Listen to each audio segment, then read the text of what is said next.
আমি কেন এত কাছে এলাম, তাই না? ভাবছি না কাকি, শুধু চাই আপনি স্বস্তি পান।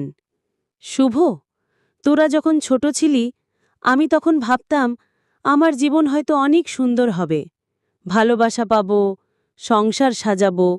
তিনি থামলেন, একটা দীর্ঘশ্বাস ছাড়লেন। কিন্তু কাকাকে তো তুই চেনিস, একরকম লোক দেখানো মানুষ।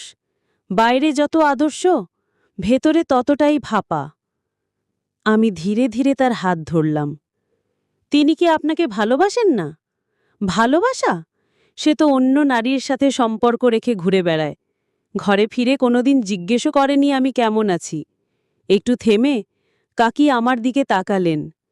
তুই জানিস, এমন এক একটা রাত আসে যখন মনে হয় কেউ যদি থাকতো পাশে, একটু শুধু জড়িয়ে ধরত, বলতো তুমি একা নও। আমি নিঃশব্দে এগিয়ে এসে তাকে আলিঙ্গন করলাম। তিনি ঠোঁট কামড়ে চোখের জল চেপে রাখলেন। শুভ, তুই ঠিকই করিসনি তো আমাকে এতটা কাছে টেনে। কিছুই ভুল নাই কাকি। আমি শুধু চাই আপনি বুঝতে পারেন, আপনাকে কেউ বুঝতে চায়। তিনি আমার কাঁধে মাথা রেখে চুপ করে রইলেন। আমার হাতগুলো তার পিঠ ছুঁয়ে রইল, উষ্ণ, স্থির। ধীরে ধীরে কাঁপন থেমে গেল। এই প্রথম বুঝতে পারলাম, কাউকে ভালোবাসা মানে শুধু শরীরের টান নয়।